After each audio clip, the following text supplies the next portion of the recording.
ibig sabihin ng agape. Ang alam ko lang kasi, pag-ibig yun sa ibang bahay. Kaya nag-research ako. Kinuha ko ang hulugan ng salitang ito at ang malaman na yan na pagtalito. Naranasan ko na pala ang mamahan nito mula nung nagmahal ako ng isang tulad mo. Hindi ko alam paano ko sisimulan ang kwentong ni minsan. Hindi ko nagawang iparinig kahit inuman sapagkat sobra akong nasaktan sa ginawa ko upang ikaw minsan. Pero sige, ako'y magsisimula sa ating unang pagkikita kung saan nabighani ang kita ko sa iyong mga matang parang kumikinang na mga tala. Hindi ko rin maiwasan na ikay lingunin sapagkat presensya mo palang ay nako. Ay hirap pigilan, hindi pansinin na akin. Tangayin ako ng kaibigan namin. Sa iyo pa rin ang tingin. Kaya hindi ko na napigilan na mapatininin sa huling sandaling tinignan kita muli. Nahanap mo ako at binigyan ng isang matamis na ngiti. Siyempre, hindi ko na napigilan maging tinulo na paisip na ako na sa lahat ng taong nandun. Ako talaga ang tinulong mo.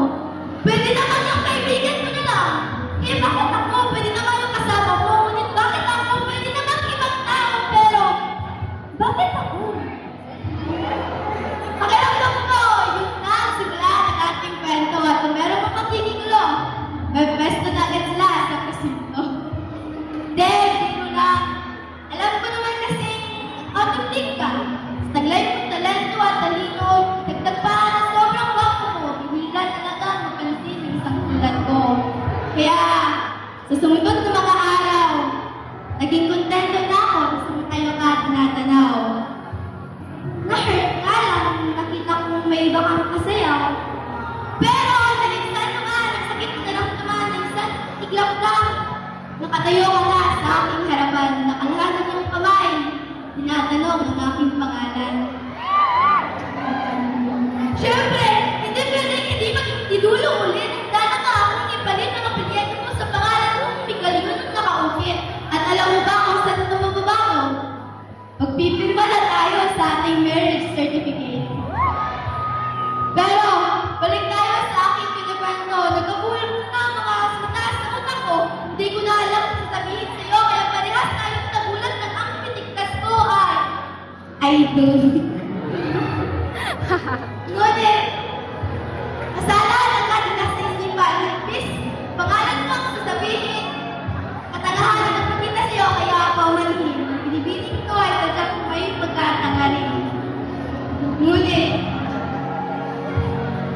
di ko na malayan. Yun na pala talaga ang simula ng ating pagkakaibigan. Sa huli, mantong sa pagmamahalan, ngunit nagtapos sa katagang, maaaring mo na akong iwan. Saksiyan naman ka na, paano mo gustong hawakan ka, paano mo pinagkasal, na sana makapiling pa kita, na sana may paraan pa para managpiling ka, kasi ramdam naman natin dalawa, di ba?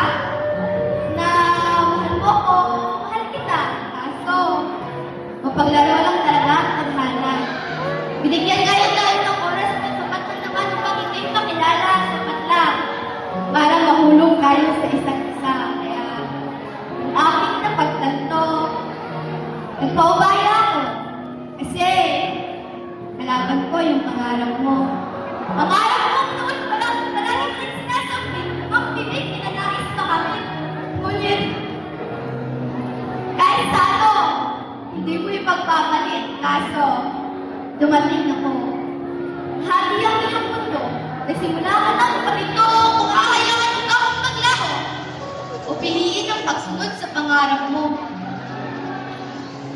Pero, nung panahon na yun, alam kong nais mo kong panatilihin yung nasa itaas naman ng bitbit na noon pa lang ay ninanais kitang sungkitin at alam ko na magiging mahirap ang pag-ipad mo. Yung nagsusundan sa langit ako, kaya nadurog mga ng aking puso. Hinayaan kita kung makalaya. Hinayaan kita kung makawala.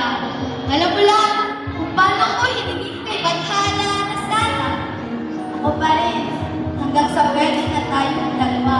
Kaya paumanhin aking sinta, mas pinili kong mapabuti ka kaysa ilaban ang pagmamahalan nating dalawa.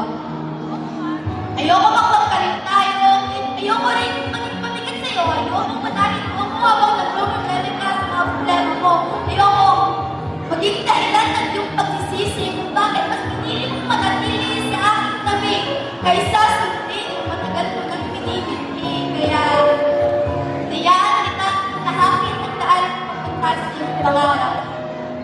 Niyaan kita nakayit ng mga ulam, ilawan ng mga alipagta habang pinabagtas ang pasilyo maghahatid sa iyo sa iyong pangarap.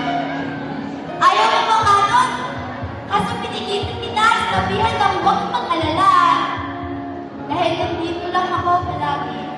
Maghihintay sa panahong pagkikita tayo muli. Saan? Hindi mo na kailangan mamili sa pagitan ng pag-ibig natin at sa iyong pinipili.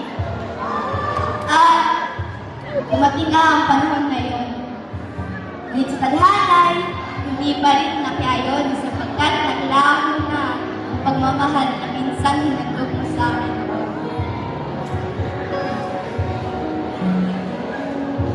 Kaya, kung iniisip mo, nagalit ako, huwag kang mag-alala dahil minahal kita ng kusang walang pangamba. Pinangako ko na noon na kung palalayain at kita, tatanggapin ko kung magmamahal ka man ng iba at mahalaga. Hinatid kita sa lugar kung saan higit kang sasaya dahil ganon naman ang harap eh. Diba? Thank you very much, contestant number 1.